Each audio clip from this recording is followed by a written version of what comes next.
बाला साहेब जी के जयंती के निमित्त हम सब एकजुट बांद्रा कॉम्प्लेक्स में हमारे आमदार, हमारे खासदार, हमारे नेता और हमारे उप मुख्यमंत्री एकनाथ जी शिंदे के नेतृत्व में देखेंगे कि हम साथ में काम करें एक विकसित महाराष्ट्र के लिए।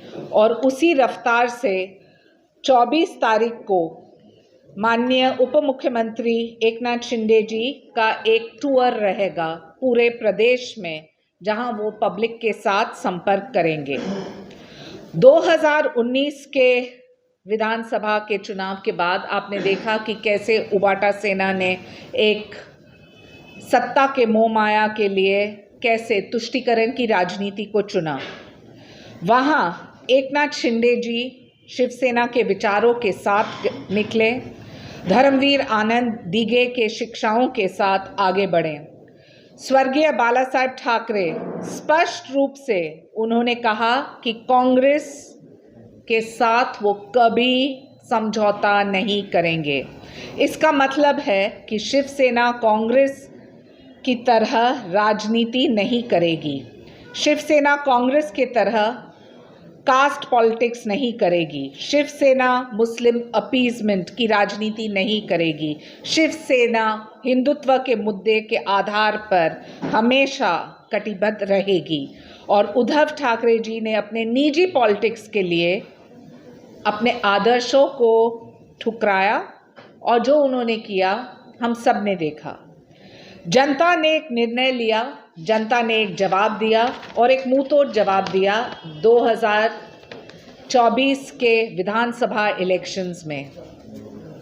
ये बात स्पष्ट है कि शिवसेना के मेजॉरिटी एमएलएज, मेजॉरिटी एमपीज, पदाधिकारी एकनाथ शिंदे जी के साथ काम करके देख रहे हैं कि एक विकसित महाराष्ट्र के लिए क्या रूपरेखा हो, और उसी रफ्तार से काम किए। जनता का निर्णय ये रहा कि 2024 के लोकसभा में हम आगे, 2024 के असेंबली में हम आगे, जहां हमारे पास 81 सीट्स लड़ने के बाद 57 और 3 अपक्ष, वहां दूसरे तरफ वो 95 सीट्स लड़े और उबाटा सेना को सिर्फ 20 मिले। बहुत सारे लोगों ने बात किए हैं होलिस्टिक डेवलपमेंट की। हम आज मुंबई में ये आश्वासन देते हैं कि कोस्टल रोड हो, बुलेट ट्रेन हो, मेट्रो लाइन का एक्सपेंशन हो, नवी मुंबई का इंटरनेशनल एयरपोर्ट हो, वाधवन पोर्ट हो, पूरे प्रोजेक्ट्स, अटल सेतु जो कंप्लीट हुआ है, कोस्टल रोड जो कंप्लीट हुआ है, हम सब एक ही लक्ष्य के साथ काम करेंगे कि हमारे महाराष्ट्र प्रदेश नंबर 1 हो। और एकनाथ जी शिंदे ने 23 तारीख को ठान लिया है कि हम 99वें जयंती पे आदरणीय बाला साहेब ठाकरे जी को इस ढंग से याद करेंगे कि उनके विचारधारा और उनके हिंदुत्व को बरकरार हमेशा के लिए रखें। 24 तारीख को जब ये ग्रैटिट्यूड टूर, यानी कि जहां ये संवाद करेंगे एक एक जगह, और उनके स्टेट वाइड ये टूर जब चालू होता है, वहां जो लोगों ने सिर्फ सत्ता के मोह माया के लिए याकूब मेमन के कब्र को सजाने की बात की, उलेमा जब 19 पॉइंट्स दिए थे एमवीए को, उसमें 17 नंबर पॉइंट क्या था कि जो लोग बॉम्ब ब्लास्ट में जेल में बैठे हैं उनको रिहा कीजिए, और वो लोग हाँ बोले। पालघर में जब हमारे हिंदू संतों की हत्या होती है, कांग्रेस ने स्वतंत्र वीर सावरकर का अपमान बार बार किया, लेकिन उद्धव ठाकरे जी ने कभी कुछ नहीं बोला।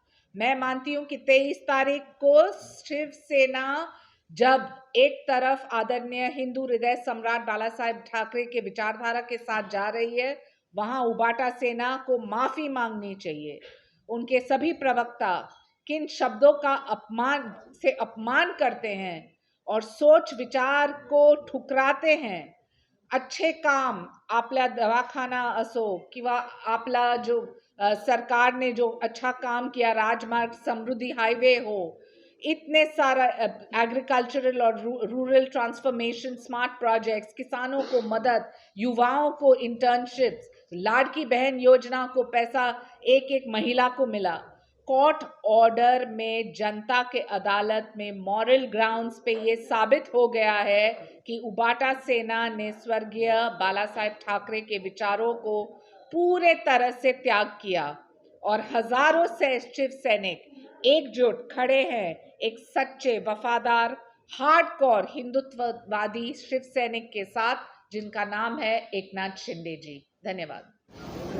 आदरणीय एकनाथ शिंदे जी ने ऑलरेडी, जहां तक दिल्ली का चुनाव है, राष्ट्र स्तर पे कहा है कि जहां भी बीजेपी खड़ी है वहां शिवसेना समर्थन देगी।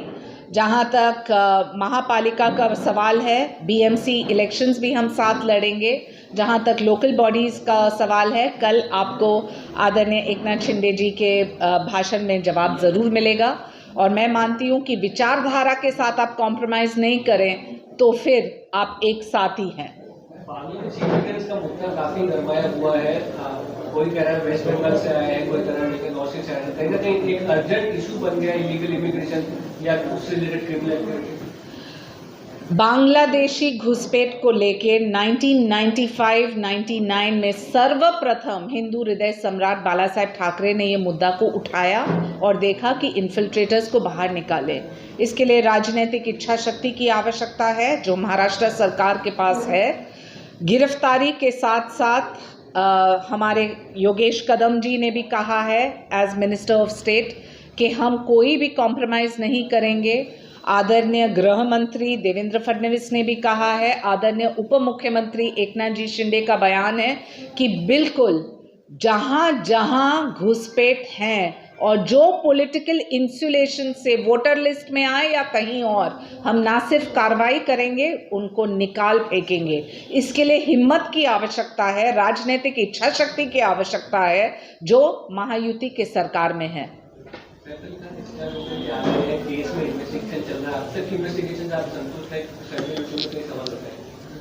देखिए, मुंबई पुलिस हमेशा बेहतरीन काम करती है। बहुत सारे लोग सवाल प्रश्न चिन्ह उठाते हैं। जब गिरफ्तारी होती है तो फुल प्रूफ गिरफ्तारी की आवश्यकता है और यहाँ है।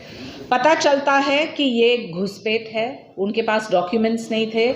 गिरफ्तारी के साथ साथ एफआईआर, दया नायक जो आए इस पूरे क्राइम सीन पे, केंद्र सरकार और राज्य सरकार को एकजुट काम करना है। आज सैफ अली खान है, लेकिन मैं यहाँ तक कहूँगी कि साधारण मुंबईकर हो, उनके लिए भी न्याय हमारी महायुति सरकार दे के रहेगी। और जो लोगों ने तुष्टीकरण की राजनीति की, अपने लोकल एरियाज में इंसुलेशन दे के लोगों को एक ढंग से शरण दिया है, मालेगांव में हो या मुंबई के कोई क्षेत्र में, जिस ढंग से कांग्रेस ने बार बार अपनी तुष्टीकरण की राजनीति की, उनके साथ भी जो कार्रवाई करने की आवश्यकता है, जो पेपर्स की आवश्यकता है, उसके साथ साथ वो राजनीतिक इच्छा शक्ति की हम दिखाएं और वापस भेजें, वो केंद्र सरकार और राज्य सरकार में वो राजनीतिक इच्छा शक्ति है।